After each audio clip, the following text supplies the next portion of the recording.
Welcome back to the Zyori Podcast. Hello, and thank you for joining us here on November 10th, 2015. It's about 2 o'clock p.m. here on the eastern coast of the United States, and we're here with episode number 85 of the podcast. We've got a special guest today. We've got a YouTuber coming over here. So he's popular, but in another section of our little esports space that we know and love on the internet. And we've got Captain Baumi on Twitter, or I guess just regular Baumi, as your fans know you on YouTube. What's up, man? How you doing? Hello, I'm doing quite fine. Thank you for having me. This is actually something really cool. I don't think I've ever been on somebody else's show. You've never been a guest on a podcast. I feel like with a voice like that, you are prime podcasting guest material, my friend. Yeah, no, thanks very much so, but I don't know. I just don't really get invited to stuff. I would love to. Absolutely. If anybody listening feels like inviting me to the podcast, I'm up. Let's go. Yeah. Let's party. Well, it's all about that network, I guess, right? Yeah, I suppose so. Yeah, it's tricky stuff. So I want to talk about a couple things today, mostly the differences between YouTube and Twitch, and I think both of us have different struggles in our little space in terms of making money and doing the things that we enjoy and, you know, just spreading your wings and finding more ways to connect with your fans, all that kind of stuff.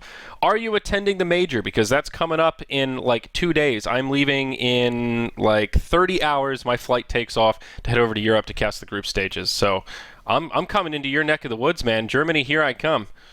Yes, I'm definitely going, but I'm not gonna be going like you are. I'm just going as a spectator. I already bought my tickets. Well, I'll be there on Friday and Saturday of the main event. oh, okay. Yeah. So you're not going the whole time, huh? No, I would like to, but that's just, if you have to pay for everything yourself, right? You have to pay for like the hotel. You have to. I don't know. It's just a bit much, and I didn't want to go on my own, so I have two friends coming along, and yeah, they can't go the entire week. Like that's Okay. just not a thing a lot of people can do, right? Like they can't afford to just leave everything behind for the 5 days and go watch Dota. Although I would love Yeah. to do that all the time. That would be great. Well, it's true. It has its ups and downs, I guess. I guess part of my job is just watching Dota. I think a lot of people are confused, though. We talked about this on What the Duck yesterday, that there is a small group of remote casters made up of me and Draskell as one pair and Gods and Winter as the other pair. And we were originally going to be on site to cast the group stage, but then we got pulled back and we're just remote streams. But the real kicker is that Draskell lives in Europe, at least most of the time. He's there right now, so for us to cast together, we got to fly somewhere. So they had to fly me to Europe anyway to cast the European event remotely, which is a little bit funky. So I'm trying to make the best of it. I said, all right, well, I'm still in Europe. That's a much cheaper flight for me to get there. So fuck it. I should seize the day and not waste this opportunity. So I'm going. I'm going to do some press stuff. We've got Slacks coming, as well as our programmer Buka's kind of going to be our cameraman, I think. So we're going to have some YouTube funsies of our own and do some press coverage. But I'm kind of looking forward to not having to work this event, honestly. New York was fun, but it was stressful, man. This is a totally different experience when you just run around with a camera and fuck around with fans. I love doing that. I gotta admit, like that's so much fun. Last time I was at like a big Dota event was the ESL1 in Frankfurt, and I just mostly hung out with fans all day because again I'm not really working with anybody. I'm not really a caster or an analyst or any of that. Right. I just go there because I can, because the opportunity is given to me, and it's actually really just mind blowing to me that we finally have big esports events in Germany. Yeah. I don't know how much you are aware of this, but it wasn't that long ago that like a lot of people in Germany were fighting video games as a whole. Right, we're just like, fuck this shit, right? Like, we don't want that over here. They were trying to ban it and all of that. Well, it was oddly popular in Germany kind of early on. It went through this weird phase where there were a lot of Germans that were really prominent gamers in a lot of different games. And I think as it started to rise up, they were one of the first mainstream groups to say, no, we don't really want this. And then, I don't know, you guys pushed back, man. You Germans don't fuck around when it comes to something you like. No, we definitely pushed back. I remember going to okay, this is, I guess, already taking a dark turn, but there was basically a school shooting pretty close to the school where I went to. Like, really, really close. And then afterwards, they hosted, like, a discussion, right? Where you could go there and you could talk to people, right? And then there was somebody from the other school that talked about their experience. And then it was kind of like a back and forth about video games. And I remember going there and actually talking to people about that subject. And it was I wouldn't describe it as fun, but it was interesting. Definitely interesting. And Yeah. again, right, like those are the experiences that we had for a very long time. And when was that? That was like 6 years ago, maybe 7 years ago. I'm not entirely sure, but not Oh, that wow. long, right? And Yeah. these days, it's just accepted, and we have big esports events, and I'm so happy about that. I think that's so cool. And going to the Frankfurt major, I'm definitely looking forward to it. That's gonna be something amazing. I mean, 6 or 7 years is not a long time in regular people years, but in esports years, man, that shit's an eternity. Things change so quickly in our space, which is part of what makes it so interesting and fun to work in as an emerging market, but part of what makes it so fucking scary to work in, because the stability just isn't there. I mean, the entire business model that a lot of these big companies operate on has completely shifted over just the past 2 or 3 years. Even Twitch, it was all about ad revenue in their inception. Now they've found a lot of other ways to kind of diversify and come up with the subscriber button, you know, stuff like that, and develop this big community and sell these huge sponsorship packages compared to the, you know, slash commercial and Twitch chat that everybody used to have to do.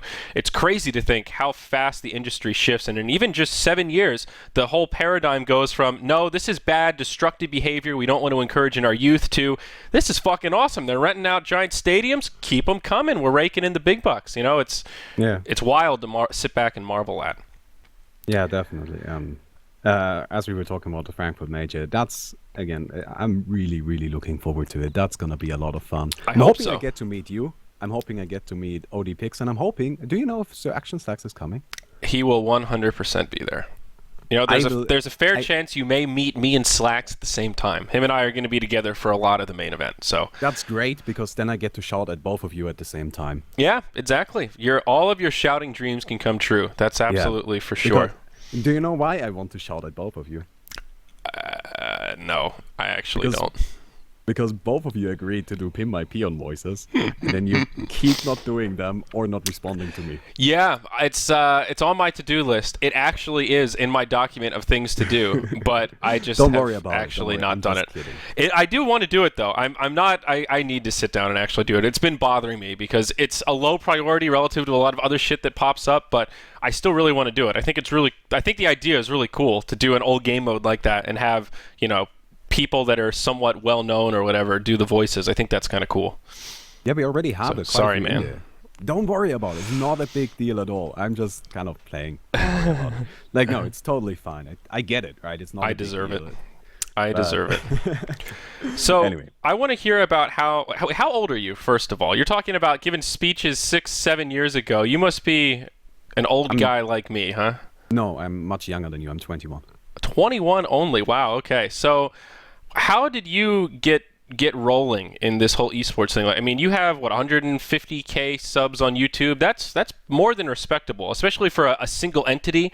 You know, like, you know, a big group like Dota Cinema or Beyond the Summit, they have huge subscriber counts, but that's because they churn out an absurd amount of content and have multiple people working for the channel. You're a one-man show. That's pretty damn impressive, man. I think in terms of content, I probably keep up with most of those guys, because I do release 2 videos a day, every day. Really? How long have you been keeping that up? That is serious, dude. I have not missed a video, but that is just saying a video every day, right? But I've not missed a day of a video in over 3 years. Holy shit, man. And it's even longer than that. It's actually probably more like 4 years if we exclude the one time I had to go to a hospital because of a gallstone. Wow. That is a ridiculous feat of strength, my friend. I have been doing content consistently for like 5 years, but there have definitely been some breaks powdered in. Like, I took a 6-month break and did some stuff in the real world, and even then, that's not everyday content. I've always been on the I want to do one show a week kind of a thing, and that's why I've been struggling with my podcast since we started doing What the Duck, because I just don't have great talking points left over from my podcast after I burn them all in the main show. So it's a lot easier if I have a guest, but when I'm just sitting here talking to myself, like, I really talked about all the things that were bothering me this week already on a different show. But that's not, I couldn't imagine doing that shit every single day, and after, you know, a few years not wanting to just drive my head into a wall. How do you do it? It's mostly just a thing I do. So I don't know if this makes sense to you, right? But there are just some things in life I feel you don't think about, right? You don't think about eating. You just do that. You just eat. Yep. Right? You don't think about, I don't know, like, I guess, actually that would probably be my best example, but they're just, I'm sorry. But anyway, like there are just certain things in life that you don't really think about doing, right? And to me, that's one of those. I started doing YouTube in 2008. Back then, there was no YouTube money. There were no partnerships. Your video length was limited to 10 minutes. Yeah. I forgot about that. Yeah. 10-minute videos, right? My first video was actually kind of the exact same thing as it is today. Back then, it was called Noob Online because it wasn't very good, and I thought that was a funny name. And it was me playing Heroes of New Earth, right? Okay. So Han guy. I like that. Yeah, I know. I've been following you for a long time. I remember. Yeah, God. On things as well. But anyway, let's not talk about that. The point is, I did that, right? Just because I thought I could, and I thought I could be good at it. Turns out I wasn't. I wasn't good at it at all. Terrible. But then I just kept doing it, right? I was like, this is fun. This is a hobby. So I just kept doing it. It took me 3 years to break 1,000 subscribers. Then I got to a point where before I broke 1,000 subscribers, I was already uploading every single day without missing a day. And then I just kind of kept going, right? And then after I broke 1,000 subscribers, it took me 6 months to get to 10,000. And then I stopped doing Horn and did Dota 2 instead, which really set me back a ton. Right, that was just so much. I went from like 3,000 views a video to 500. Well, back then the crossover wasn't there yet. Like the people that were still, like a lot of the pros we know now in Dota were still playing Han at the time, and all the people that liked Han saw you as a traitor because Dota still wasn't really established, and the engine still needed a lot of work, and it wasn't quite balanced yet. So it was more of a you had to give the middle finger to all of your Han fans if you even wanted to start doing Dota. Like I only got like one person that was like, dude, I'm so glad you switched to Dota. I love this game so much more. Everyone else is like, yeah, you know what, fuck you, noob. Yeah, I tried to not do that, right? I tried really hard to actually like have people come along with me, right? I remember at the time I created guides they were literally just dedicated to people that are coming from Horn and want to play Dota 2.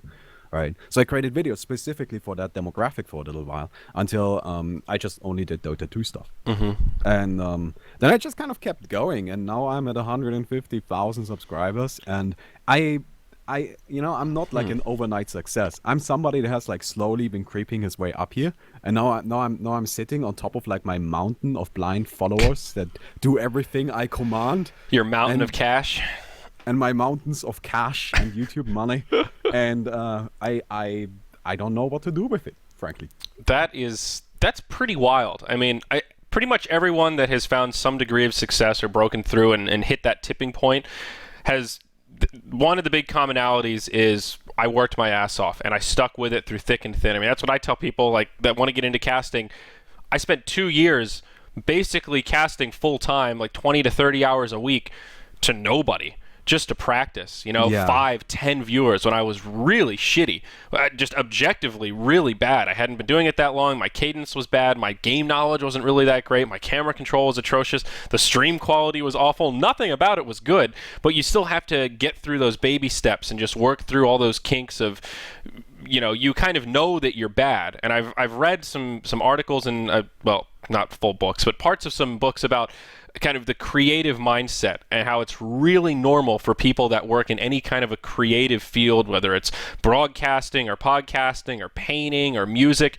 There's this early period where you're still really bad, but you're good enough to appreciate the good stuff and realize how bad you are. And what separates the people that make it and the people that don't are the ones that push through that and use that to motivate themselves to get better rather than get discouraged and give up, because it truly does just take time and just takes practice, unless you're a fucking prodigy like OD Pixel, but that's not something you can, rely on. That's just a gift from God, I don't believe that for a second. That man did cast a lot before he got successful. I don't mean to imply that he didn't work hard for it, but the speed at which he went from, okay, he's sort of a caster no one's heard of, to, okay, I think I saw this guy cast once, to, holy shit, he's casting TI. He moved up so much more quickly than pretty much any other prominent caster. And it's just because I think he's so fucking good. He just has this natural, genuine energy that no other caster really has. Like, he's all over the place in real life, but he makes it fucking work for him when it comes to yelling about Dota. Yeah, he's great. I love OD Pixel. He's one of my favorite casters out there, definitely. But you know, the thing is though, like, those people are all cheating. And do you know why they are cheating? No.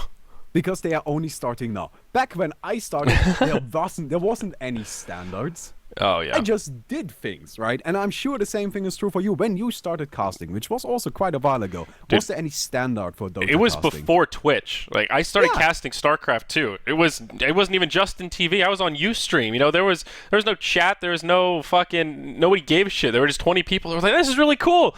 Oh, you're streaming from your house. Wow, look at this awesome technology. I mean, people were marveling at 720p streams back then. You put 720p HD in the title, you would instantly get 20, 30 viewers that are just, whoa, this guy's got some sick hardware. Most people can't stream at this quality. That was not that long ago. That was 4 or 5 years ago.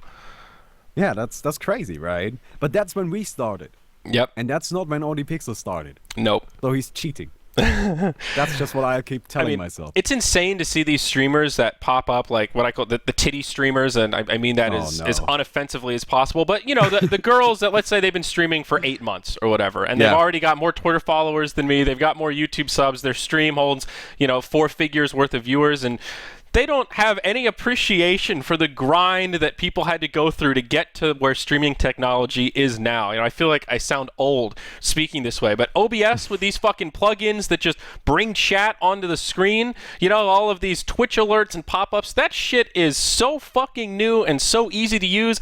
Back in my day, we were using Adobe Flash Media Live Encoder, whatever the fuck that clunky shitty software was called. The precursor to XSplit, the software made by that Russian guy, the VH Multicam, it was atrocious. It was awful. It didn't work right. It crashed all the time, and you just had to piece things together. You didn't have overlays. Fucking overlays? Are you kidding me? No, man. That's a new convention. Either. Nobody had webcams. That's crazy. Fuck off with your webcam, dude. That's nobody. It's the day 9 was like the one person that was using a webcam consistently. Then that the State of the Game show popped up, and they had a little bit of webcamming. But outside of that, it was just straight game footage, and that was all people cared about. You couldn't even run chunk commercials on Justin TV. You literally typed /commercial into Twitch chat, and it would, or Justin TV chat, and it would run a 30-second commercial. And you just have to do that over and over during ad breaks if you wanted to run more than one commercial. Oh, absolutely nuts. It is insane how quickly it's come. But that's part of this streaming revolution, man. This stuff, it snowballs out of control. Yeah. And similar to your YouTube career. Yeah, right. Like people. Back in the day, if somebody did a webcam, right, it's just like, why would we want your face on here? Don't be silly. Yeah. We want the game, right? Yeah. It turns out, no, that's not what you want at all. Like, you have no idea what you want. Yeah. It's just crazy, but... Though, I think for pro players, streaming is a really good gig because you just turn on the stream and your brand and your name, like, it's not your real job. It's just a little tertiary thing you do on the side. Your real job is to be a professional player. So streaming's fun, but I'm not sure if it really would be that fun to just be a full-time streamer. If you're as big as Soda Pop, and of course it's incredible. That guy makes so much fucking money. He does whatever he wants. He says whatever he wants. That guy is living the dream. But if you're one of those kind of, okay, I hold like 1,000, 1,500 viewers. I've got like 300 subs. You make enough money that you can full-time stream, but you're not rolling in the dough. You're not going out for sushi 3 nights a week. You're kind of... You're couponing a little bit, and you're grinding. You're working hard every day, and it's constantly changing, and you have to deal with other streamers being online, or if there's a big tournament on in Dota, maybe more people are watching that who would normally be watching you. Maybe it's a day when, all of the other popular streamers are on. Dendy's fucking streaming. I feel like it's a really stressful lifestyle. There was a period of time where I was really envious of those people, because I just thought, you can do whatever the fuck you want. Like, if you have a weird idea, you want to dress up like a girl and do a charity stream, you can fucking do it, and people will throw money at you. That's awesome. And I gotta follow standards. I can only say fuck so many times per game, and I gotta listen to LD telling me what to do. And can I stop you right there? Do you actually have restrictions on how many times you can say fuck per game? No, well, not actually. Like, there's a number and somebody's counting, but at BTS, it depended on the tournament, and in general, we had a pretty lax kind of policy about it. That I remember LD always used to say that he likes to curse and cast every so often to remind people that he's a human, that he's one of them. He's on their level. So we always we were more one of those groups that were more about context than actual words. Saying fuck or whatever is not a big deal, but we would really discourage the obvious ones like rape or whatever, shit like that. It's like it's more about context. Saying, wow, he fucked your mother in that play is more inappropriate than, that was fucking awesome. I can't believe he got that off. If it feels kind of genuine and really just it captures some of your natural energy, fucking go for it, man.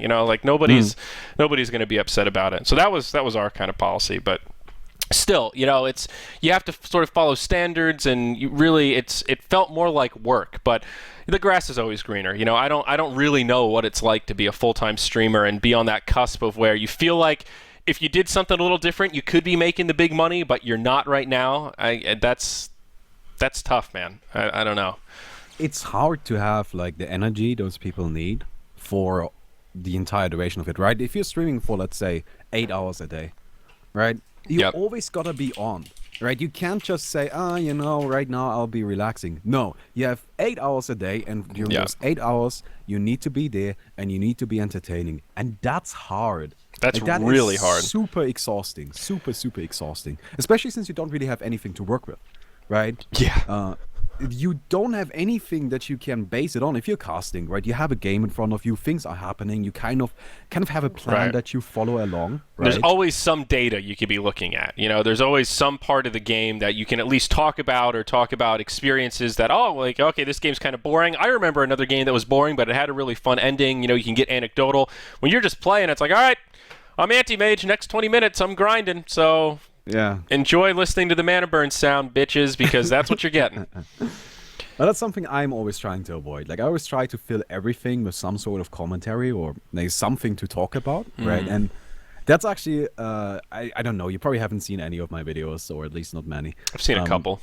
Yeah, but what I usually do in the beginning of a video is I will talk about something that's not at all game-related, right? Like the first 10-15 minutes of my usual like Baumi plays videos where I just sit down and play a match, right, are like a daily vlog.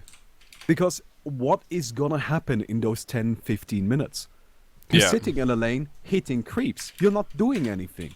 You're just sitting there hitting creeps. So you need to fill that time with something. Afterwards, DOTA gets interesting. Afterwards, something cool can happen. And if during those first 10 minutes something cool happens already, then I talk about that instead. That's a good way to do it. I mean, Shannon had the idea, after like episode 3 of What the Duck, he said, this show is kind of boring.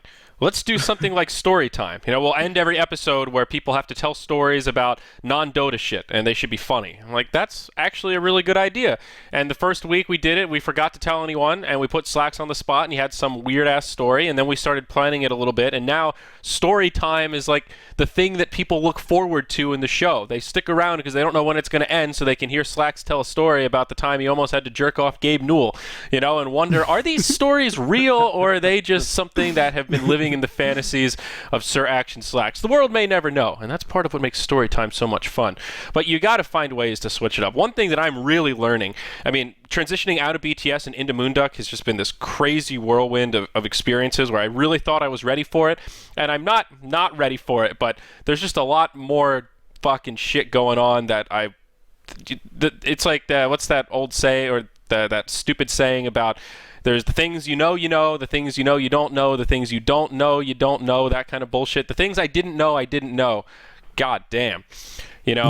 Okay, this is getting confusing. I know. I'm rambling. My God. Anyway, story time's awesome. You make a good point. You got to find ways to diversify. And I've been learning that people just don't want serious shit. Like the people that are really popular for the most part, they're popular because they're funny. Like OD Pixel, part of that charm is his natural ability to make people laugh. All those little bits that they do at Dream League where they dress him up like Marty McFly, or they have him dress up like Bob Ross.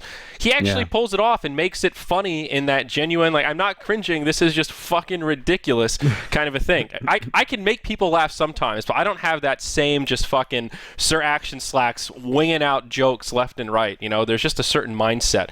And trying to harness that energy, I think, will definitely bode well for people that are trying to break into the scene, and also for yourself. I think that's the absolute right approach to try and get creative with filling the slow parts of Dota games and content that you do.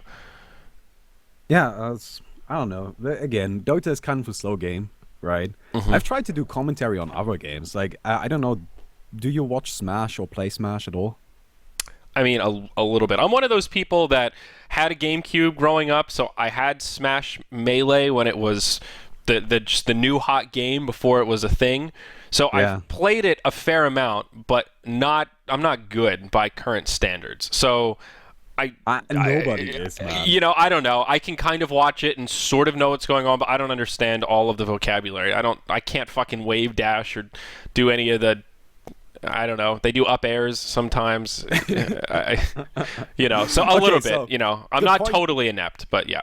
I love that game. That is my favorite game of all time. Anyway, the point is, I tried to commentate that, right? And that's a game that's super fast. There's always something going on. That's hard, man. Oh, yeah. Oh, my God. It's so hard to talk while something is always going on. How do you even do that? Yeah. I don't know. I mean, I've never been that big into fighting games, but I couldn't even imagine doing commentary for those kind of games. It's a totally different style, but you definitely should not be afraid of dead air. I remember when I was casting StarCraft, pretty early on, someone said to me, "It sounds like you're afraid of dead air. Like anytime it starts to slow down, you just start to pick it up again, and you really want to keep it high octane." They said you need to have the ups and downs, because if you're just up the entire time, it's hard for you to maintain, and it starts to lose some of its punch. You know, you're kind of diluting your own hype. You need to be able to control it, and sometimes there's not much going on. Like, I think Blitz is really good at this. Sometimes Cap will say something, and he'll pause, and Blitz will wait a second and a half and really formulate what he wants to say, and then just say something really articulate and concrete, right to the point, and then just kind of move on. And having that sort of that ability to judge when to slow down the cadence and the pace of the cast is really good, because it helps as a viewer just naturally appreciate when things really heat up, because you know when Blitz is going crazy, shit is fucking happening. You know, like, this is actually really crazy. I'm definitely guilty of what people call overhyping, but that this is really interesting and exciting to me. And I remember Toby talking about this in a podcast or a show he did, where when people asked him, how come you haven't been as hype recently? And he said, it's part of that roller coaster of maturing as a caster, because the first time you see a 5-hero black hole or 5-hero ravage into a 5-hero black hole as a caster, you're like, this is insane! I've never seen this before! Holy shit! And then you see it again, and you see it again after the 10th time, you're like, yeah, standard big play. This is awesome, I'm gonna go crazy, but it's not like that first time that you saw it. And as you get better and see things over and over, you get a better ability of gauging what are actually the big plays of the big plays and the kind of standard big plays, and the, well, if I hadn't seen this before, I'd think this is really big, but actually I know why this was kind of easy because someone's explained it to me, and I can not get that hype and just articulate what's actually happening, you know? So you follow this weird roller coaster of mastering the cadence and knowing when to go high and when to go low. And I'm definitely I still don't have it mastered. You know, I think that is kind of where the skill cap lies in Dota commentary. And that's something that, like, LD, Toby, Cap, Blitz, like the true tier 1 casters are really, really fucking good at. You know, it's not just about game knowledge. It's your ability to tell the story in a way that, you know, brings you as a viewer along for the emotional ride. Yeah, that's really interesting, actually. That's cool to hear like that. I don't know, when I do my, like, little stupid cast on my YouTube channel, I generally do the, like, I don't know. I always get excited over things that aren't exciting, right? Like, oh my god, did you just see how he positioned those creeps in the wave, right? Did you see how he set that up so he can get everything there? And in the meantime, there's like a triple kill happening on the other side of the map, and like, we all don't care about that. There's like creeps here. Well, that is true, though. I mean, I've talked to players about that before, where sometimes, like, for example, the offlaner getting picked off for the first time, if it's a 3-1-1 on both sides, and offlaner dies like 5 minutes in for the first time. There could be something else more interesting to watch, because it's really not that unexpected. You know, sometimes it's worth it for an offlane like a Darkseer, or someone who can be a little bit aggressive and pressure the lane, to take that risk to really pressure the carry and recognize, well, if I die here, I still got a lot of experience out of it. I got to, you know, get a couple last hits from this stack. Whatever it is, sometimes that's a worthy trade-off, and it's really not that interesting to see the Darkseer get killed 3v1. But there could be some really clutch if someone's doing a triple stack in the other end, or in the other jungle or something, or there's a really clutch D-ward battle. Maybe nobody dies, but that could have a much bigger impact on the next 5 minutes of the game than just a pick off on a hero that is almost expected to die in some regards, and that's, again, like a caster like Blitz can really identify those moments. I've had a lot of those moments casting with Merlini where he's like, just a support got picked off, nobody cares about that, but these wards over here, this is the real shit, this is what's really going on in this game right now, that's what everyone cares about. Fuck that CM dying in the jungle, really, it does not matter at all. So people definitely get too caught up on kills. That's another error that I know that I'm guilty of making, that other play-by-play casters fall into, because you just get so stuck in that, somebody's dying, I gotta get fucking hype, he's dead, whoa, and it's really, okay, pump the brakes, dude. It's okay. Breathe. Sometimes you gotta breathe. Yeah, you gotta slow it down at times. That's definitely cool, though. I gotta admit, I never really thought about it that way, right? Like, just having that roller coaster of pace. Yeah. But I try to incorporate that. Yeah, it's all about perspective, man, and a lot of it just takes time. And that, for me, like ever since I started in esports, I wanted to go to events. I've always liked traveling. I like the idea of meeting people from other cultures and just seeing how normal people in different countries approach just very standard, non-consequential things, like how the grocery store is laid out, how their driving laws are different from American driving laws. Just little things like that I find really fascinating to be able to observe firsthand, and I just find it refreshing to kind of reset my perspective. I always like to say it's good to be humbled every so often, whether it comes from a hangover or getting stuck in an airport or whatever it is. Every so often you just need to get knocked down and remember that you're not fucking God, that the world doesn't revolve around you. I don't know if normal people have that problem, but that definitely happens to me. If things go too well for too long, someone's just got to come up and just knock you down and, okay, I was being a douchebag, you're right, I was way too into myself for a little bit there, let's reset. And traveling has always helped me do that. So that was part of the appeal for esports. And I also found events like refilled my esports energy, where it's easy to get burned out just sitting at home by yourself, yelling at your computer. When you see that viewer number, like, wow, that's 1,000 people. That's a lot of fucking people if they were all in front of me right now. But something about it on the internet doesn't give you that same level of satisfaction. I always found going to events and seeing how passionate people were to watch the games and be excited to meet their favorite players just reminded me why I'm really doing this, what it is about this whole thing that I really fucking enjoy. You actually just brought up like something I think is really interesting, and that's that getting desensitized. Shit. What's that word? Desensitized? I think that's it. Okay, I'm sorry. But anyway, getting that feeling of, oh, those are only like X viewers, right? Yeah. Because you're used to higher numbers. Right? Yeah. Again, I did YouTube for a long time, and when I started, nobody watched my videos. And same for you, right? At the start, nobody cared. Yep. And eventually you get to a point where it's just like, wait, that's only 1,000 viewers? Really? I mean, what's even the point then? Right? Like, why would I even bother? I actually wonder, right? Like, your feeling has to be entirely different there from mine, because you cast in front of millions of people. Yeah. Like, when you are at the international or like a huge event like that, there are a lot of people watching. And do you like even notice that, or how does that work for you? Well, you kind of, when you're at an event and you're it's different when you're at home, because you can see the viewer number and you're kind of driving. So it's really exciting when you kind of feel like, hey, this is my thing that I'm working on. Oh shit, I'm on the BTS stream. It's a really hype game. We just broke 50K viewers. And you kind of think about it a little bit, and it's cool. And for the most part, that's it. It doesn't really change anything that you do. But when you're at TI, like when I was on the noob stream casting with Purge on the floor of TI5 and feeling the crowd go crazy at every kill and that kind of stuff, you are literally thinking about nothing but the game. Like everything else is just blocked out, and you just hear the rumble of the crowd, your co-caster, and the Dota sounds, and you're just in the fucking zone. You're not even thinking about the viewer numbers or any of those kind of metrics. You're not thinking about social media. You're in it. Those are really the high adrenaline moments where you're just so zoned into what you're doing. Like ESL New York is the same thing. You honestly don't even really think about how many people are watching, because you just can't. Like you know that so many people are watching, and the stakes are so high that you can't afford the mental energy to think about all that extraneous stuff, because it just increases the chances that you're going to fuck something up. And that is what you absolutely want to avoid 100%. Well, the casters kind of have a similar mentality to the players there. Yeah. Yeah, I mean, that's kind of cool. I've heard Envy say similar things about those moments are when where the Dota is best when you're not thinking about anything. He said you're just in the zone. Like you're not actively thinking, you're just reacting. You're just channeling the Dota. I'm like, that's really fucking wild, man. You play Dota way more serious than I do. I've never had that feeling just playing. Casting, sure, but it's I often wish that I was good enough to be like a top tier player, you know, just because I can't empathize with them.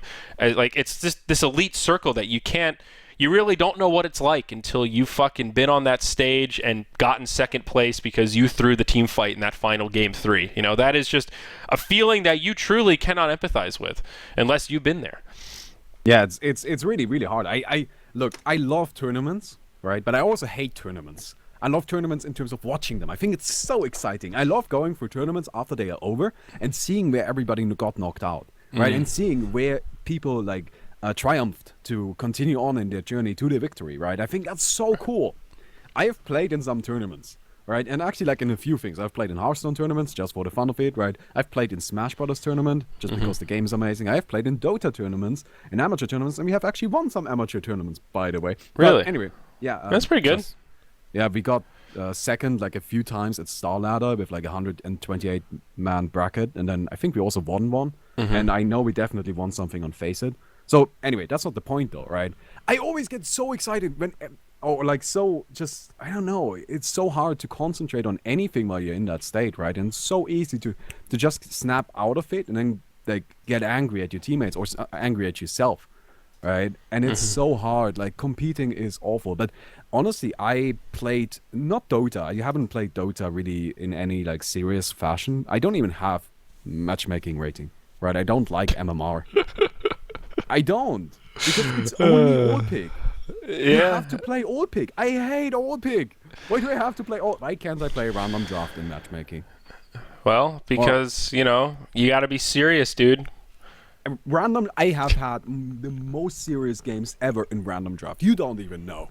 People always I don't know because I don't play random draft. I only play ranked. In unranked and in random draft, they don't take the game seriously. If you only knew the people that play unranked random draft at like I don't know wherever the hell unranked MMR we are, they would rather die than lose that match. Okay. They are there to win. And it's great. Right? I believe it. I mean, a lot of my ranked games, I don't get the feeling my teammates are there to win. I don't know what they show. I don't know why they queued up. I don't know what they showed up for, but certainly was not to win. But you already have higher stakes there, right? Because people care about their rating, right? But what I did do is I played Horn at a really high level. I never was in any team or so, but when I queued, I just randomly queued. What was your MMR in Han? How high did you fly? I almost got to 1900. All right, that's pretty good. That's quite respectable. That's pretty high, right? I don't know what the equivalent would be in Dota. Well, it was different because it was a smaller pool, but there were a lot of pro players that were like 2K, 2.1K. Like it wasn't that super inflated. So 1900 is upper echelon. You know, it's probably like 95th percentile or some shit. No, that's definitely higher though. Yeah, 95%. That's actually one thing I think is funny about Dota. If you ask people what they think the average MMR is, right, they're gonna be like 4K, maybe 4.5. It's like 2.7. Yeah, it's really bad. Like most Dota players suck. Oh They're yeah, just awful. Oh right? yeah, like 50% of the players are. And this is an interesting topic actually, because I was on the podcast, the Defense of the Patience, which is run by 3 guys that are like sub 2K MMR, like 1800 or something. They thought my 3800 was fucking sick. They were like, dude, you are really good at Dota. I'm like, not really. No one ever says that to me because 3800 is not really that good. But to them, it's incredible. And their podcast specializes in talking to people that suck at Dota. And they told me, like, they shared some of their numbers with me. I couldn't believe how many people listen to their podcast. I thought, this is stupid. Like, I'll do it. Sure, why not? But, you know, who actually listens to this crap? Who cares? But then I realized 50% of the Dota players are so bad that they, maybe not 50%, but like 30 to 40% are actually so bad that they can't follow what I'm saying when I'm doing play-by-play. And that's what these guys said. They're like, you know, it's cool to watch the big streams and we get hype, but honestly, I don't understand like 40% of what you say. I just don't understand the lingo that quickly. Like, wow. Yeah. I forgot that there are so many people that know Dota but don't know it well enough to be able to really absorb a top-tier stream where you're doing heavy analysis and heavy play-by-play. And that really helped shape my perspective on the whole space in general. That rocked my world, man. Yeah, I also a lot of my friends, right, they liked to watch the international, right? Mm-hmm. They like the idea of watching the international, but they just don't get it, right? They watch the mainstream and they're just like, I don't get it. I don't know what's going on, right? So for this year's international, I just invited 2 friends over for the last 2 days, right? And was like, you come over, we're gonna watch the international. You can sleep at my place, and I'll explain things to you. Right, I'll just sit here, and if you have any questions about the game, I'll just explain them to you. And that way you get to watch the international, and, everything is great. You get it. You actually know what's going on. You understand the metagame. That's why a stream like the newcomer stream is so important. Yeah. A lot of those... one of them specifically, I remember, he told me, I watched the newcomer stream. I can't watch the main stream, but I love watching the newcomer stream. Yeah. Right? And he doesn't actually play Dota. But he loves watching it. He just doesn't get it. Right? Yeah. And so a lot of this like really high level analysis is just, I don't know. It's hard though, right? Because you can't address everybody. If you do the newcomer stream for the people that actually know what's going on, that actively follow the scene, which are really your hardcore audience, the ones that are really invested into it and care about it. Right. It's just a waste of time, right? They might as well mute it. Like, it just doesn't matter to them. Yeah. So it's tricky because it's a very real demographic of these people, and they're sort of hard to reach, and there aren't that many of them. So it's really hard to effectively monetize efforts to really make content geared to these people. I mean, the Defense of the Podcast or Defense of the Ancients podcast is popular in the context of Dota podcasts, but it's not a project that is going to make these guys any kind of like full-time money or something like that. It's just a side thing that they do for fun. But it is you're definitely right. It's really important to keep the scene growing, to have resources like that for the big events, so that people that think it's cool but don't understand have opportunities to come and check it out. I mean, my parents came to ESL New York, and it was interesting to hear them hear the things that they heard on the stream that confused them. They were like, "So what is this? What is this belt of giant strength that everybody keeps talking about?" I'm like, well, it's actually not that big of a deal. If you say it like that, right? The belt of giant strength. Yeah. Like, that has to be the strongest item. That's what they thought. They were like, dude, so what's going on with this belt? I'm like, what are you talking about? What belt? I'm like, God, I don't even know how to explain how inconsequential this item is to you guys. It's really weird to hear it from that other perspective. But another thing that they were obsessed with, what's the deal with the chicken? I'm like, oh, you mean the courier? They're like, no, that every so often there's a big chicken noise in the background. I'm like, oh, that's the day-night cycle. I'm surprised we even noticed that. They're like, well, we thought it was weird that it was like morning time. I'm like, yeah, you just get a vision difference. Again, it's really not. There are much more core mechanics you need to understand here than the day-night cycle. That's pretty low on my list of things to master to be able to watch Dota. But that was a cool experience for me to actually. It's hard to get your family to sit down and watch Dota just because, but if they're actually at an event like that and they're forced to listen to it, they digest it in a totally different manner, Yeah. It's kind of cool. So are you full-time with your YouTube? Like, do you have a part-time job or full-time job outside of this? I imagine doing 2 videos a day is somewhat time-consuming at the very least. Yeah, 2 videos a day is full-time. Yeah, that's pretty serious. It doesn't work otherwise. I can't do 2 videos a day and not do it. So what's like your process per video? I mean, do you record and then do a lot of editing and then more recording and editing, or is it kind of a one take, like almost live stream that's just put on YouTube with the boring bits cut out? Like how do you actually operate your gig? I sit down and I play a game, and I just have I use Open Broadcaster to record, right? So it's a live streaming software, and I like all of the overlay switches and all of that. I just do that live, and I just upload the thing afterwards, right? Like the biggest part of really my channel is just me uploading full games that I play, right? I mentioned earlier where like part of it is kind of a daily vlog, and then we kind of go into it and we have a fun time with the game, which is really important to me, right? Like I have a few criteria for matches that I upload. Right? People often say I only upload games that I win, which is nonsense. That's not true at all. You just win all your games? Is that how it goes? No, that's also not true at all. No, not even in the slightest. But I get where the idea would come from, because like 90% of the games I upload on my channel are games I win. Right? But that's not the criteria. The criteria is that I have a fun time with the game, right? Like I feel like if I have a fun time, it's much easier for the viewer to have a fun time while watching. I see. So naturally that correlates with games that you win, because spoiler alert, it's more fun to win at Dota than it is to lose at Dota. Because let's be honest, right? The games that you lose, most of them you lose in kind of a disappointing fashion. Right? You aren't happy afterwards. Dota is a game that's fun for 5 people. Yeah, well, and it's also when you're losing, you could still individually be having an okay time, but if your teammates are having a particularly bad time, a particularly bad game, they definitely impact your experience in terms of your ability to deal with them and focus on the game. And if you have a bunch of negative teammates that are pissed off that you're losing, it just kind of ruins the atmosphere for all the jokes that you're making, right? Yeah, so it's just I don't play without a full party, which helps a lot, right? I usually like the way I guess I could just tell you how like my entire process works, right? So I start up Dota. Then the first thing I do is I usually look for people in my friends list that are here to play, right? So I have some people that I like, and I just invite all of them and see if they are there, if they are up. After everybody joined that wants to join, and my party is still not full, I go into my chat channel, which is Minimes, right? This is where a lot of my viewers are. I always invite them to join that chat channel for this exact purpose, because then I go in there and I ask for people to play. And then I invite people kind of based on some silly criteria, right? I mostly look at how many games they have played. If somebody has only played 300 matches, I can't invite them into a 5K party. Right? I just can't do that. They're gonna, if we have 4 people that I know are really, really good, and then I have this one player that has played 300 games, he's just not gonna have a good time. Destroyed, right? Like, we're gonna have to carry him. We are basically playing 4 versus 5. That's not hating on the guy. That's just how it's gonna be. Yeah, right? No, you're right.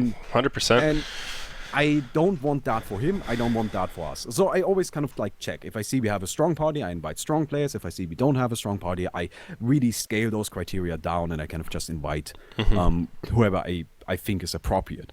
Right? Makes sense, yeah. Now, let's be honest. If you only have played 300 games, it's unlikely I will invite you.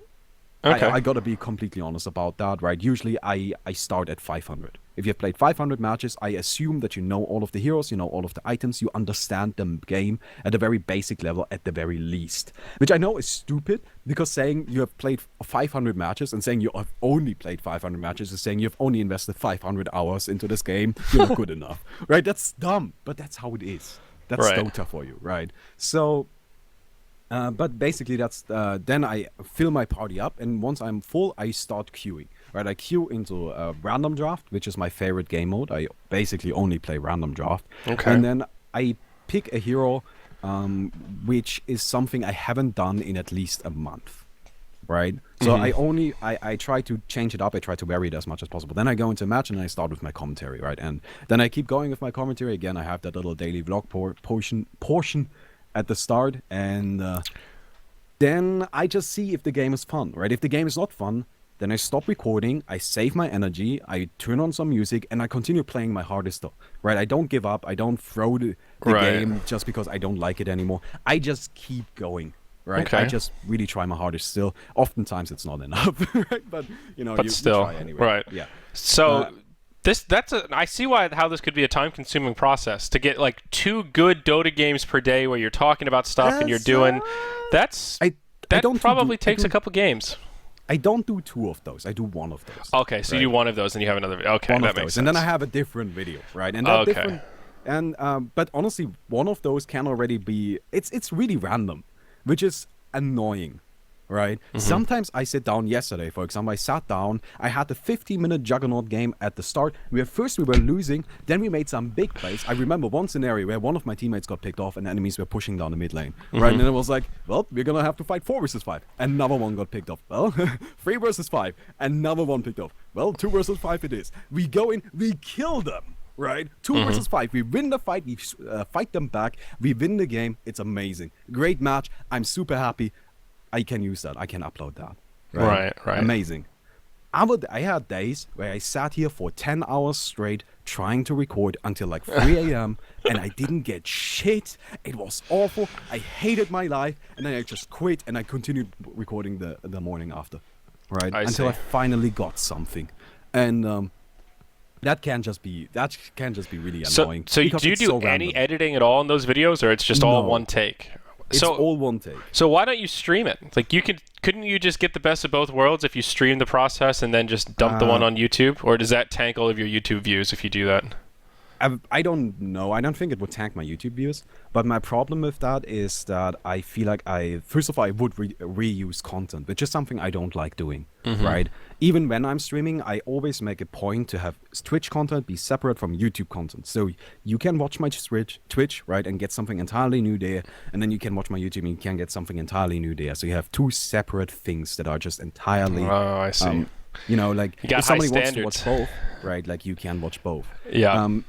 But not only that, I've talked about this before. There's only so much energy you have, right? And if I'm streaming and then I get to the point where I know, okay, this game isn't good, and then I turn it off, the recording, the stream is still going. Yeah. The stream still wants to be entertained. Well, so you're definitely right in that it's not ideal in terms of if you're focusing on YouTube and you just stream yourself doing YouTube.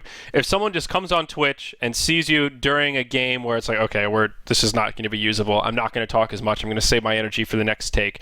A new viewer comes in, sees that for the first time, and they go, okay, this guy's pretty boring. They turn the stream off in 5 minutes. You've lost a potential new viewer or follower or whatever. That is an unfortunate scenario, but you can also use Twitch as kind of just a background thing because you have such a big following that there are people that will gladly just watch Baumi do his thing. Like they just want to see how you work, how you do your thing. They want think of it as behind the scenes footage. Like there are definitely people that will watch, that will subscribe, that will essentially give you money to have that kind of access to how you do your work and will probably still watch it on YouTube anyway. Like they are definitely separate distribution channels and unfortunately there's not much data on it, but it would be interesting to see how what the crossover is in that Venn diagram of Twitch, YouTube, and then who would watch you on both. And I imagine there is a pretty good overlap of people that would watch both and be okay with seeing the finished product on YouTube and seeing the in the making product on Twitch and just be happy that they have more Baumi in their lives. I've seen this whole fucking time I'm looking at Twitch chat and it's been like 30% people just complaining that you're not streaming enough, man. So, yeah, you definitely got a point there, and that is all true. And yes. No, you're definitely right. But this is where we get to the point where it's just where kind of reason leaves the building and it's just how I feel. Okay. Right? Because you can always argue that this is how it is factually speaking, this is what would make the most money, and this is how you can do it in the most optimal way. But then there's also the thing, I personally don't enjoy streaming as much as I do YouTube. Right? Okay. I really like YouTube. YouTube is something that I started as a hobby, that turned into a passion, that turned into a job. But in the end, it's still all of those things at the same time, right? I really love it. I don't always show that, which I know I know I'm kind of difficult in that regard, right? I know to all of my viewers that are watching right now, I don't always show it, but I really do love it, right? It's fantastic. It's so cool. But streaming to me, it just often feels like I am fighting against my viewers, right? I feel like often while streaming, it's not so much you and your viewers on the same team, which is really what I'm looking for, right? I'm looking to entertain you. I'm hoping you have a great time. But all I ask of you for that is you watch the content, right? And you don't shit on me for it. Right? I think your expectations might be too high, man. I know they are too high for Twitch. And you see my problem, right? Like, I feel like when I'm streaming, it's me fighting against Twitch chat. It seems like I am always going up against these people that just as soon as I make a mistake, and let me be honest with you, I don't flame. I don't do that. I hate it. I just genuinely don't. I'm not even saying that because I'm on stream. You can ask my people that I usually play with. Yes, sometimes I can get a little irritated. Everybody does that, right? But I'm not like, you suck, you're awful. Never, right? But if I make a tiny mistake, even if I make like a single misplay, or not even just me. So let me actually point you towards something that happened recently that Reddit likes to bring up a lot in terms of like hating on me. Okay. Right? We were playing in the TI5 qualifier, and that was mostly just it was a thing where I originally didn't want to do it, but at the time we had kind of like a team going on where we were just kind of having a fun time in those amateur tournaments I talked about earlier, right? And it was like, okay, I guess we are good enough to like at least beat like 3 people maybe, and then we're like, okay, you know what? You convinced me. I'll just stream the thing. So I announced it on my YouTube channel. It's just like, okay, everybody's hyped for it. Let's go into it. So we go into a match, and we immediately run into a really good team. Where it's just like, this is nonsense. Why are we playing against these people in the first round? Right? But okay, so we're playing against them, and it's super close. We're 60 minutes into it, right? Our barracks are dead, right? And we're just like, okay. we have one last opportunity. We have a Weaver on our team, you buy a Divine Rapier, and we just go in the middle and we break down the Ancients, which was ancient, right? It was exposed and we could go in. Right. So now the problem with our team, and this has always been an issue, and I talked to them about it beforehand, right? And I was like, you guys don't listen to me, right? I offered them, somebody else can be the captain because I'm playing mid. I shouldn't be the captain anyway. That's a bad position to be a captain. Right? Because I have other things to take care of. There's a reason it's generally position 5 supports that are the captains. Yes. There's a strong correlation there. Yeah, so I was like, I don't want to be captain, but if nobody else is going to step up, I'm going to do it. But you guys need to actually listen to me, which has always been an issue they never did.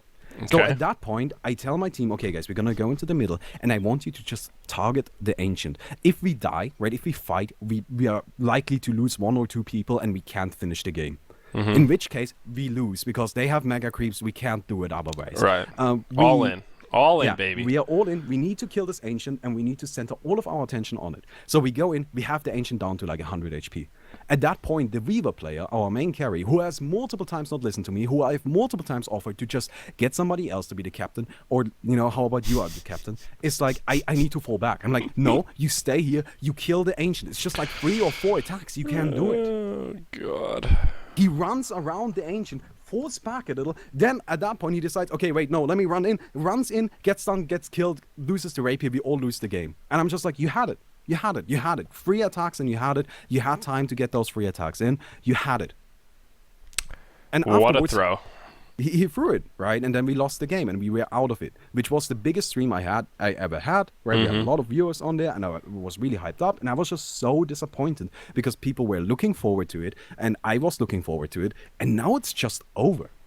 It's just done. Yeah, I mean, that sucks, dude. What do you want? That's the right? RNG of playing in a tournament. Sometimes you get the shit tier in the first round. Sometimes you get the good guys. Still sounds like it was a fun, epic game to watch. I bet if I was a viewer, I'd be like, that fucking Weaver, my God, what an idiot. And then you laugh, and then you turn off the stream, and, you know, that's it. You move on. It was, and at that point, I was obviously a little mad, because it turned out that exactly happened what I thought was going to happen, why I didn't want to do it, right? So I told him, what the fuck? Right, man, come on. Like, I asked you so many times to just listen to me. This was the one time you needed to do it, and he didn't. Now, if people had watched for like 10 minutes longer, we argued a little, and then he agreed I fucked that up. He said it. He was like, no, that was my fault. I lost us the game. I'm really sorry about this.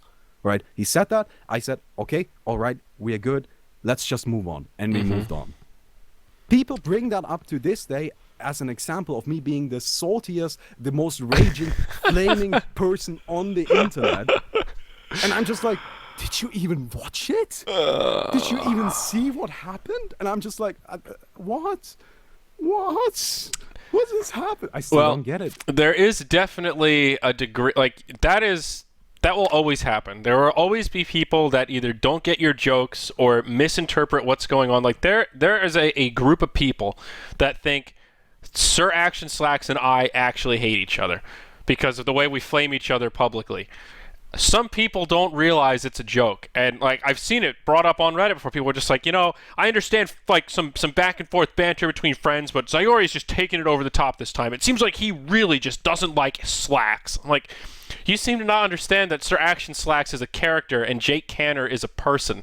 Like, there are 2 different entities at work. Like, you're not getting it. They don't understand. Like, on the last night on What the Duck, at the end, Slacks actually felt the need to say, guys, listen, I'm just fucking around. I'm like, I don't really think affirmative action is cool.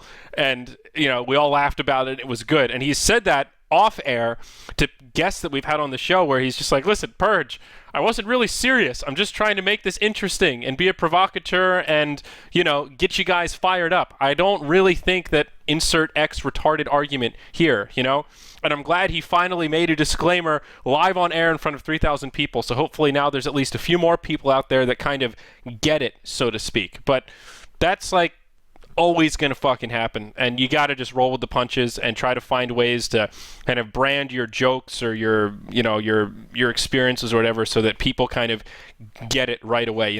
Ultimately we're appealing to a very ADHD driven demographic, right? Yeah. They'll watch Kids. 5 minutes and then they fuck off, and they don't care that 5 minutes was taken out of context, or there was a whole nother 30-minute discussion after that kind of brought the thing full circle and rounded it up. They just remember where they closed the stream, what was going on. So that's my long-winded way of saying, fuck them, dude. You're never going to be able to deal with those people. That's always going to be an issue in this kind of work, Yeah, I fully understand that, right? But basically, the point I was just trying to make in a really long and boring fashion was, I am not a big fan of the way like Twitch chat treats you. If something kind of happens where they can poke their finger into. Right? Oh yeah, dude. That's what it's all about. As soon as they see you, even just like, you don't even have to be on the ground. Right, you're just like, oh hey, I kind of stubbed my leg a little, or right, like my toe hurts.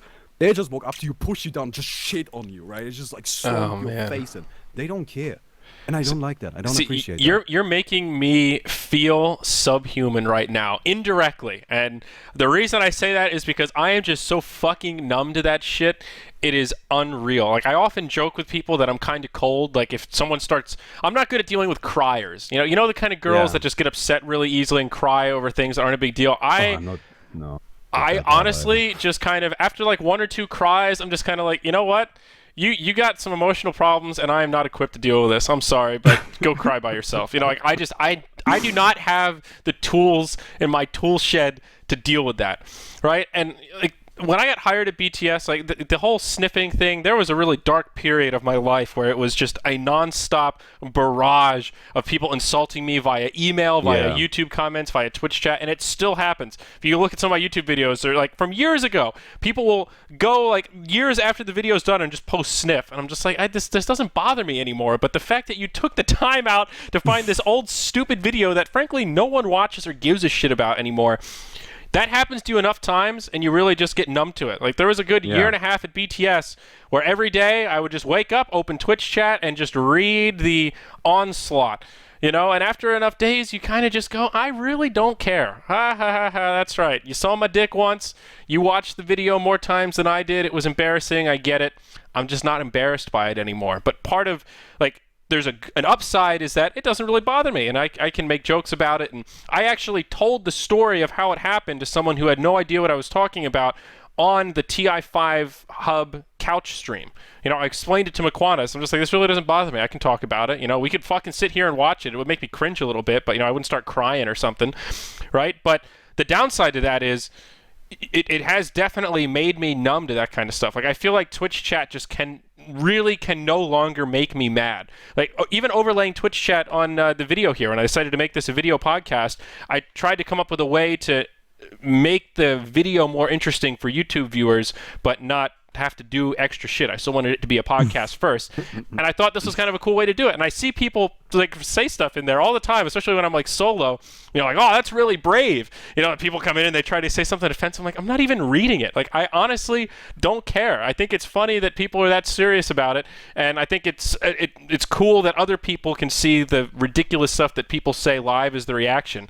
But man. That scene in Harry Potter when fucking that girl and Hermione are all jealous and Dumbledore's just like, to be young and feel love's keen sting.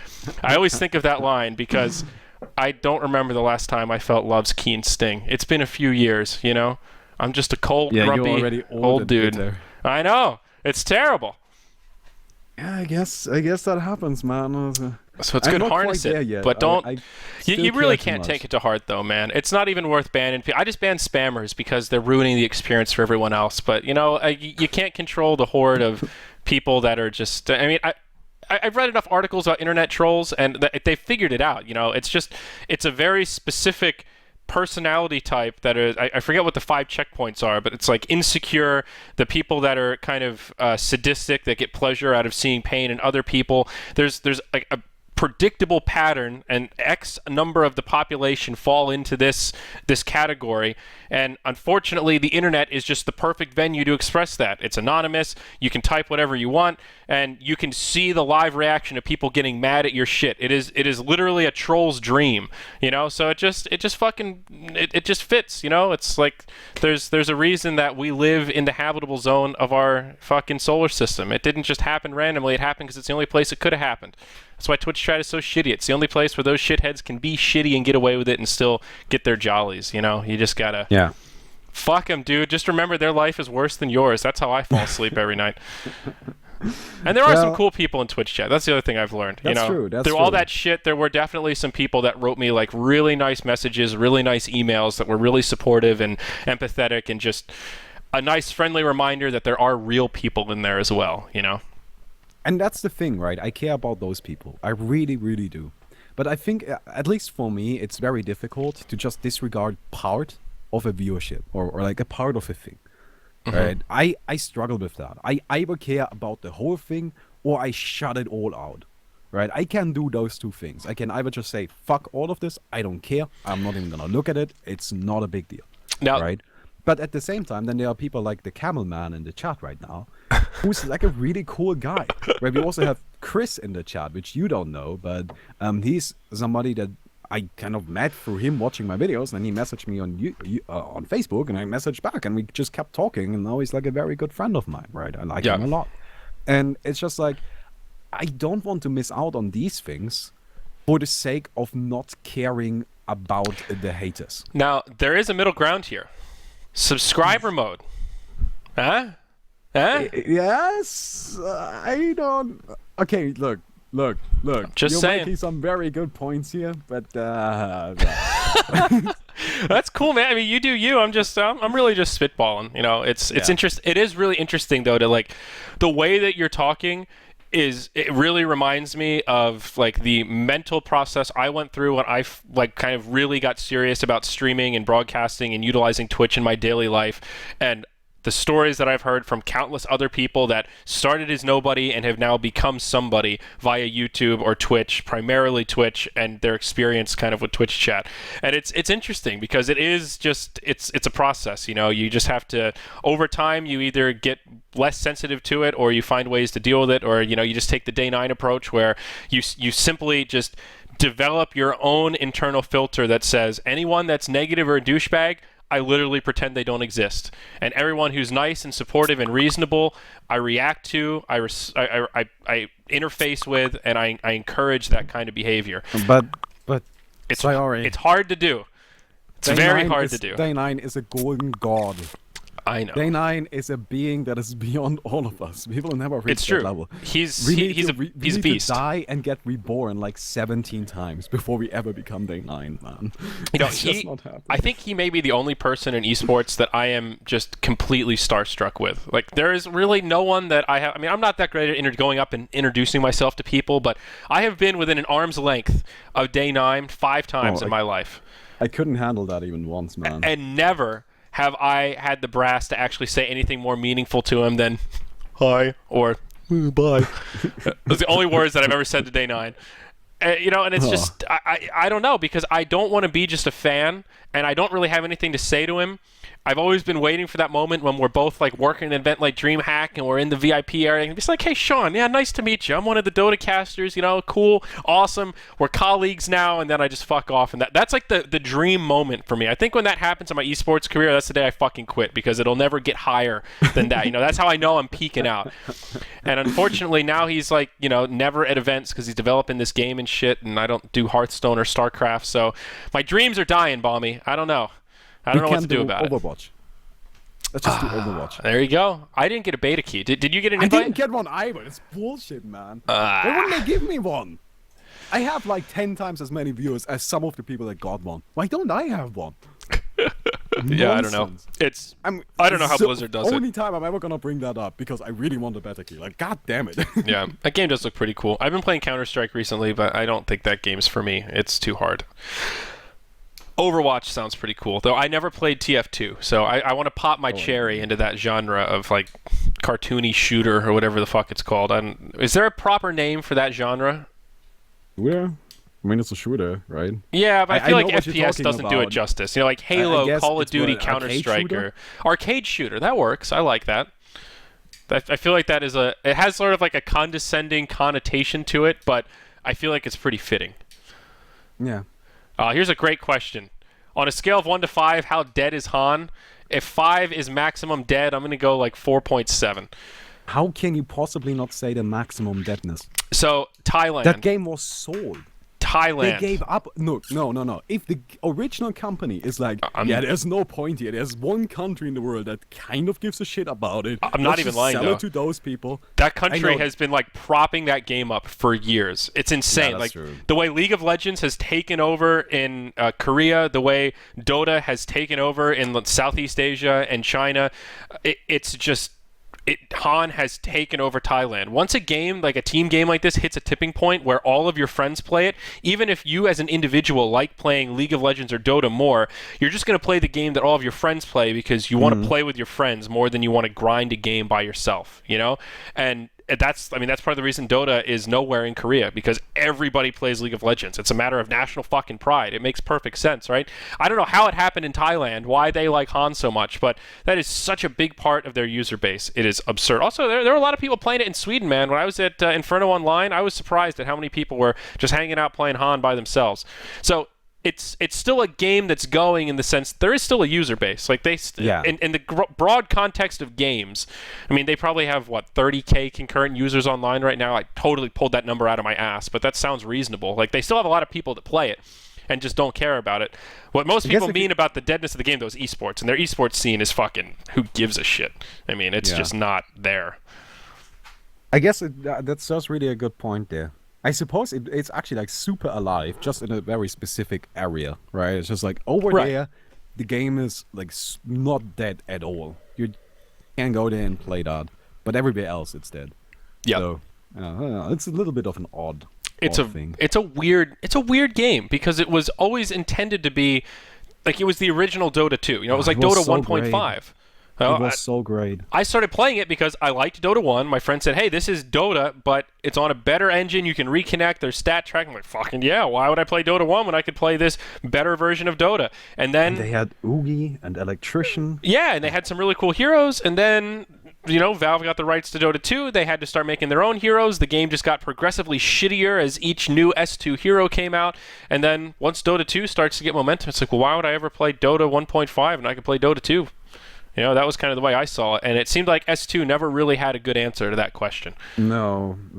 They couldn't decide if they wanted it to be a casual game or a really competitive game, if they wanted to be free to play or have like the Dota model, or they never really had a model. They just kind of changed their minds whenever they had a cool idea. Yeah, it's a super fascinating case though, right? Because you start out with a game that's free to play, kind of. It's in beta. Everybody can get a key. Everybody can play, right? And then they start selling it as soon as it starts out of beta, and everybody that doesn't buy it just gets kicked out. And then it kind of dies off really hard, right? But maybe they made more money that way. And then they go into free-to-play, and then they try the League of Legends model. Yeah. Where, you know, like you have these kind of heroes, and then they say, okay, everybody has every hero. So they kind of did every business model that's available in one game, and you can totally see how it worked out. So you think they min-maxed it? They min-maxed every business model, and as soon as it started to dip, they just jumped to the next hot thing? I never thought about it that way. That's totally what happened. Well, sort of, but the way that you said that implies it was part of a master plan. No, it's not a master plan. It's not a master plan. It was them doing a thing and then realizing, oh fuck, this isn't gonna work. Yeah. Switch. I mean, I think the biggest problem with that company is that the top-level leadership was just not there. The CEO, the guy that was in charge of running it, the guy made his money building porn sites or some ridiculous, like, unrelated esports thing. He just thought video games were fun and wanted to own one so that he could be the biggest dude, you know, the biggest, baddest. There's a hero named after him. His name's fucking Malikan, you know? Cool hero, by the way. Yeah, but there was just no real...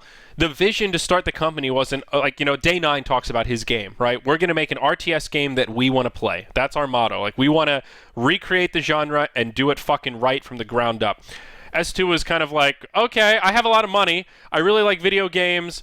I kind of want to make a video game that I enjoy, oh, Dota's cool, but there's space for it on an individual platform. Fuck it, let's do that.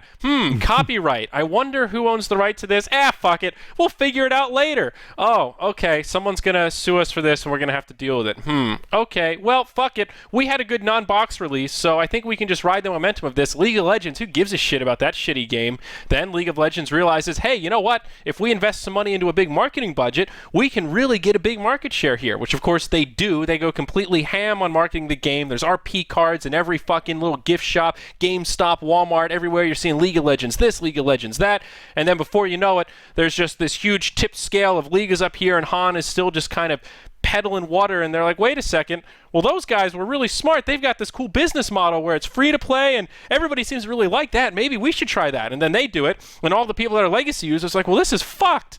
I don't want to be early access League of Legends. What is this ninny bullshit? And then once you go down that road, you just, it's like the CS thing. You've split your community into two chunks, the people that were the legacy users and the people that are all about this new weird free-to-play model. And once you start dividing up your user base that way, it's a fucking downhill snowball from there. You're just out of control. And I almost worked for that company, and they told me that they hire based on nepotism, and I couldn't believe that. They said it proudly. They asked me if I knew what nepotism meant, and I said, well, I think so, but maybe you should explain it to me. And they're like, it's like when you hire your friends. I'm like, yeah, isn't that not good? They're like, no, it's really just try to fit in, and we can find a spot for you. I'm like, that's concerning to me as a potential employee. I don't think I want that. That actually seems about right, because that would explain why it started all great and then it just turned into shit. I'm not even lying. That's how they hired people. Like, that's not even a secret. It's insane. I also didn't like their director of marketing. She's been canned now since the the basketball court Han Tour finals. Oh my god, don't even talk about it. Yeah, well, she after the aftermath of that, her and her right-hand man both got canned. So I don't feel bad talking shit about her now. But she was atrocious, dude. She was awful. She was just a miserable person. I'm not a big fan of making people's life worse, and saying that somebody should be fired is kind of that thing, right? But if you fuck up that sometimes it's warranted. Yeah. Well, then there's just no place for you there. Well, they hired that guy, the CPL dude. What's his name? Scott Valencia. The known con artist, right? So he was at odds with their executive producer 2 weeks before they go to this big event. The EP, he approaches the EP and tries to do some top dog hardball shit. Listen, you're nobody's job is safe. All right, you're up against the ropes. You really need to nail it at this event, or we're not gonna. Trying to intimidate him. And the guy was like, "What? Do you know who you are, dude? Fuck off." And the guy was like, "No, you guys. They wanted him to do something. He wanted to do." And the EP was just like, "Listen, I will quit over this." And they said, "All right, go ahead." And he said, "All right, done. Quit." They didn't have an executive producer for their big Han Tour finals. He called their bluff, and they were like, oh, shit. Bullying employees is not a good way to make them stick around. Fuck. They literally, they spent all that money on a TriCaster and all that gear. They didn't have anybody who knew how to work it. Yeah. That's why it was such a disaster. It's just embarrassing. God damn, that whole thing. Okay, we should really kind of move away from that nobody cares about, right? Yeah, fair enough. So, yeah, I don't know, man. I don't think I had too much else on the docket. We can keep going for a bit longer. This is close to, where I start to wrap them up a little bit before, most people can't watch a 2-hour fucking podcast. But this is good shit. Do you like YouTube? I mean, in retrospect, do you wish you could be a Twitch guy? No, absolutely not. So you like what you're doing? That's good. Yeah, I think YouTube is much more fun to me. At least if I'm doing it on my own. I've told you this, I don't know, before we started here, right? That's how we kind of got on this whole thing. But I would love to be part of the whole esports thing. That sounds amazing. All right, I think that's totally cool. And I get that everything that you need is filled, right? That it's totally hard because what do you really need? Do you need another analyst? No, I'm not good enough for that, right? Do you need another shoutcaster? No, there are plenty of good shoutcasters. Well, I guess hypecasters. I don't know about that. I think there's never an obvious demand for anything, really. I mean, there are points where it's okay, we're kind of low on analysts right now. Who's really doing it? But in general, if you're good enough, you can. It's a really competitive industry, man. If you're good enough at whatever niche it is you want to go for, it doesn't really matter. There can always be more space for another good person. You know, like, there are more tournaments in Dota now than ever before. This is a really cool time for up-and-coming talent because we have the majors where the top-tier talent will be working and putting most of their focus, right? Then you have these people that are kind of sort of like myself that are like the fringe of the top tier where, okay, I'm doing some remote casting for the major, kind of in, so to speak, but I'm not going to be casting on the main stage of, TI5 or the first major, right? And then there's this whole group of people like more like Mott who aren't invited to those big events now, but they're still a full-time caster and they're still pretty good by most regards, by most metrics, and at the top of the second tier, if you want to really kind of try to break it down into a totem pole. There's a lot of content for those quote-unquote tier 2 casters now, because the tier 1 casters just don't have enough time to cover all of these like Star Ladder group stages and all this kind of stuff. These little studios like Hefla, and his ragtag team of casters are starting to get more content than ever before, and you have to slowly build the network to know, like, you just have to get the word out to people that, hey, I want to do this. This is me practicing. These are some examples of what I can do. In your case, you're already, popular or whatever. People have heard you. Obviously, you have a good voice. People like you. So that's enough for most studios to say, well, this guy's doing something right. It's not a total gamble. We know he's like at least works in the entertainment industry. So I don't think I'm a gamble. Exactly. That's what I mean. Well, it's always a gamble, and from the perspective of a studio, anytime you put somebody on for the first time, it's a fucking gamble because you have no idea what they're going to do. But you're right. Compared to most people, you're not a gamble. So you just have to get the word out, let people know that you're interested and you want to do it, and there will be opportunities when BTS or Join Dota overbook and they need somebody to cover a stream. Like, I guarantee that will happen within the next few months. I need to get on Beyond the Summit just so I can go to the next Smash Summit. There you go, man. Oh, that's an expensive flight. That's the end goal. It's not even about Dota. Screw the international. I just need to go to the Smash Summit and then get shit on really hard. Yeah. Because those people are very good at that game.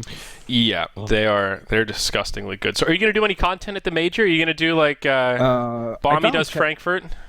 Yeah, kind of. I plan on taking the camera along, right, and just kind of vlogging and then cutting it together, that kind of thing. But that's about it. Like, if I run into you, we'll probably have a camera there. Good. But I'm gonna have a camera. Don't worry. Great, fantastic. That's what we need. We need everything documented, no privacy, and the world should know everything we ever do. Perfect. I like it. I'm all into that. I do wish, though, in retrospect, I'd put more stock in a YouTube channel. Like, part of me feels like it's a little bit too late. I know it's not actually too late, but I remember in like 2008, 2009, when YouTube was just budding, and I checked it out, I looked at it and just thought, nah, this isn't for me. Like, I made an active choice to not get into YouTube, and I fucking regret that. I wish I had just sort of somewhat inconsistently just kind of vlogged and made a little bit of YouTube content, but it was always my big give. Anytime I'd work for an org, like, yeah, you can have the VODs on your YouTube. Yeah, my YouTube's small, I don't care. Like, I never took the time to start it and put my foot down and make it a priority. I mean, I've got like 2.5k subs or something. It's nothing special. But that was one day I just decided, you know what? I do this podcast. If I just record a video and put it on YouTube, it'll naturally help grow my YouTube channel and it'll bring more people to the podcast. I'm just not capitalizing on content that I'm already doing. But outside of the podcast, I don't really do much on YouTube. Oh, I make cosplay videos when I'm at events. That's fun. Wait, you cosplay? No, I filmed the cosplayers. That would be great, though. No, I would have been surprised too, because I'm pretty sure I would have seen that before. Yes, I think you would have. What would you cosplay? I'd probably have to do Dazzle, I think. Yes, I don't know. You're one of those people, right, that only play one hero? Well, I play a couple, but Dazzle is my most played by like a huge margin. That's definitely for sure. Yeah. But yeah, I don't know. I was really happy with the cosplay video that I made for TI5. Like, I'm not the best video editor, and I'm getting better, but I honestly feel like that is one of the best videos I've ever made. Like, I have a. Can you link me? Let me see. Let me pull this up here. I can't believe you haven't seen it. I made some cosplay videos too. Okay. I made some cosplay videos too. Yours might be which better. are mostly me in a pink bathrobe dancing with people. Is it like that? No. This is like I shot it all in 60 FPS, and it's like slowed down and kind of like that kind of video. Okay, epic. that's cool. Yeah. Part of it is I really like the song because I actually went through the proper channels and like got the rights for it, and it was really new. Like it had come out like 2 weeks before, and I was like, this is perfect. I know the artist that made it. He's really cool, and he's real like just happy to get his music out there, and it only has 22,000 views. I made a League of Legends cosplay video that's way shittier like 3 years ago, and it has like, it's my most viewed video on YouTube at like 200K. And I look at it now just like, oh my god, it's so bad. I'm so awful at everything. Meepo cosplay. Yeah, I love that. Oh, that would be a funny bit, actually. If I had dressed up as Dazzle, Slacks dressed up as Omni Knight, and we had a little back and forth. God, that would be funny. You need to do that. That would be good. Dazzle's a pretty serious costume, though. You got to get the spandex suit and the body really paint. Hard. It's That's really a tough hard one. with a lot of Dota heroes because they are all colored in some sort of way. They're all purple or green or shit, right? Yeah. There's no hero that's just like, hey, I have regular skin. I mean, come on, it's really not that hard. Yeah, there's a couple of humanoid characters, but you're right. A lot of them are pretty. And that's one of the reasons I don't cosplay is because I've worked with a lot of cosplayers. Like when I was doing League of Legends content a few years ago, I worked with the cosplayers a lot, and I kind of watched that scene start to really grow and pick up momentum. And I'm glad to see the Dota scene sort of following the trend and doing the same, but I feel like my expectations would be too high. I know the first cosplay I would make would be really shitty, and I would just be embarrassed with it. Like if I did it, I would fucking want to go ham, and I don't know if I have the skills or the expertise to be able to do it myself. If I could partner up with somebody, then I would wear a costume if somebody made a really epic one for me. But I'm not confident in my abilities to make one. Yeah. I totally get that. I totally get it. Like, the idea of cosplay sounds like so much fun, but all of the work associated with it and the constant failures you're gonna experience while doing it. Yeah. Maybe let me just do something else. It's stressful, dude. It really is. People, I remember 3 years ago thinking, what's the deal with cosplay? Why does anybody give a shit about this or do it? It just seems like an expensive waste of time. And the more cosplayers I met, the more I realized, like, what I'm not getting is that this is an art form just like any other. Just like drawing or writing or broadcasting, your medium is attire, is just clothes and fashion. And I met some really talented people that I just couldn't believe how accurate the costumes were and just how insanely good and detailed they were.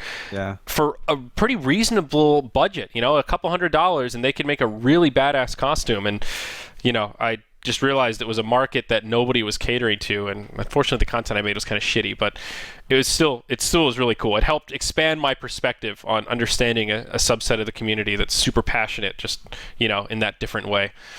Yeah, it's good shit, man. A lot of Dota heroes have just cool designs. Like, I talked to some cosplayers at the ESL in Frankfurt, and they were just like, I don't really even play Dota. I just like the way the heroes look. So there's always that.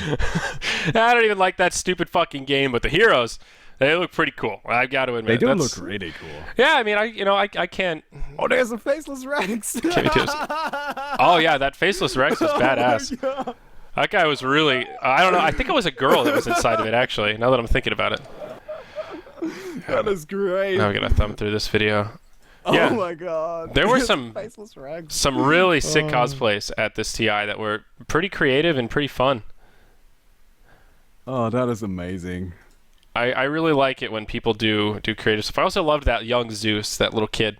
He was just so fucking happy and excited to be cosplaying. It was so adorable. I need to link this in the chat, can I? Yeah, sure. I Have you already done linked that it, but already? go for it. Yeah, Oh, go you ahead. already did? Oh, I'm sorry, I did. I don't care, man. Spam the lot of them. I'm fine with it. You need to go to, when is it? 120 around 120. Yeah, you're gonna see Faceless Rex. That is so great. I love everything about that. I'm also so happy that that's like an actual career now. That's super funny. Yeah. Oh, yeah. I love that shot where it's like the slow pan and you see everybody's eyes kind of shift over like, what the fuck? And then you see it like, oh, God, that thing.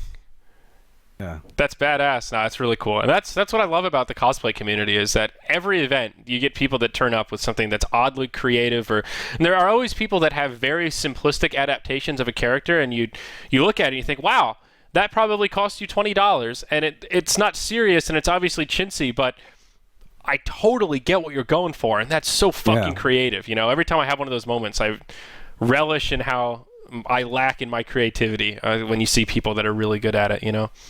Faceless Rex was Universe's girlfriend. Well, okay. Commodore Corgi at least claims so. Who knows? I have no idea. I'm pretty sure it was a girl inside, though. Somebody told me that.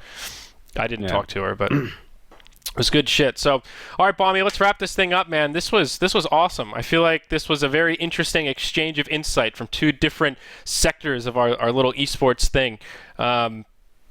Anything else you want to talk about or bring up, or this is it, man? One thing before we go. Please. Chris in the chat told you to ask me about mac and cheese. Chris, please, mac and cheese sounds disgusting because you're literally taking noodles and cheese. What the fuck is wrong with you? Do you want to die? You don't like mac and cheese, huh? I have never tried it, and that's just... Ugh. That sounds so American, and no actually, fuck it. Disrespect all over your face. God damn it, what is wrong with you people? It's cheese and noodles. I mean, it's... The mac and cheese that most people will be referring to probably comes out of a box. It is super processed, and it's like powdered cheese that you mix with milk and butter and gets kind of creamy. Oh my god, you're also adding butter, so you have butter, cheese, and noodles. Why don't you just shoot yourself while you add it? Yeah, I mean, it's definitely not healthy. It's you're just eating cheesy, noodly cardboard.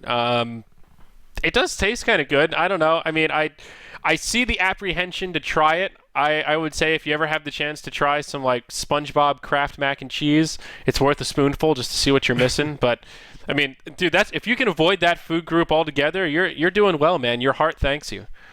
Yeah, I don't know. Anyway, so I don't want to. That's what America's all about, though, dude. It's a land of freedom and a land of the free because the Swedes are winning everything. Yep, I can taste the freedom every time I bite into a bowl of sugary Cheerios. That's all I can think of. You got it.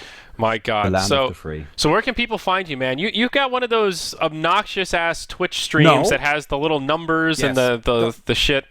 Who cares about the Twitch? I'll post a video on my YouTube channel every single time I stream because it's not that often. What is your YouTube? Is it just /Baumi? Okay. Yes. So your YouTube is normal. That's good. It's actually not. It's the same link as the Twitch one, but I'm obnoxious and I got YouTube to just get me the Baumi one. Wow. Well, that's good because it's much easier to type than the numbers, I have to admit. If there's one piece of advice, use the letters. That's not, man, you got a nice YouTube link, /Baumi. That's great. I think I finally got /ZyoriTV. Does it actually? I did? Okay, good. Phew. It still says ZyoriTV 1, though, at the top. That still bugs me. But what are you going to do? All right, well... No. No, please. Let's finish. Okay, I just wanted to say that I made those things a long time ago, and back then Baumi was taken, and the channel then got deleted, which is why I got it now. But I just had to pick a different name. So. Okay, fair enough. Yeah, I had the same thing. I was like, yeah, sure. I'll put a 1 at the end. That's good, right? Fuck it. And I regret it. I should have done that. It's almost as bad because people remember, oh yeah, it's ZyoriTV, but not. What was it? Yeah, fuck it. I don't care. And that's, the internal dialogue that goes about trying to figure out what my YouTube channel is. But, yeah, I got ZyoriTV now, so that's good. So there you go, guys. Follow him on YouTube. That's where he produces most of his content, /Baumi, Baumi. Oh, y'all know where he is anyway. You're all his viewers anyhow. This was an absolute pleasure, my friend. We need to do it again. I was just thinking to myself today, I'd love to podcast. I don't want to do one by myself. Who's just available and interesting? And you PM'd me, and it was like a match made in heaven, man. Sometimes right place, right time. Definitely available. Not sure about the other thing, but I'm available. Absolutely. So take care, guys. Thank you for watching. You can follow me at ZyoriTV everywhere. You know where it's at. The podcast is on Zyori.tv. That's my website. You can subscribe on iTunes, and you can find the RSS feed there as well. All my stuff is pretty damn easy to find. I am going to have one last shameless plug and link my iTunes here. That is one thing that I do not understand is how to get more people to subscribe on iTunes. Everyone talks about it's the podcasting place. Where is it on iTunes? And nobody seems to give a shit about my poor iTunes. So if you use Apple, if you like iTunes, fucking do it to it. There it is. Ratings and reviews. Give me big jollies when I go to bed. That's how I fall asleep at night, just marveling at all the nice things people say about me on iTunes. So with that, guys, we're going to leave you to yourselves. Thank you for joining us. We'll see you next time on the Zyori Podcast.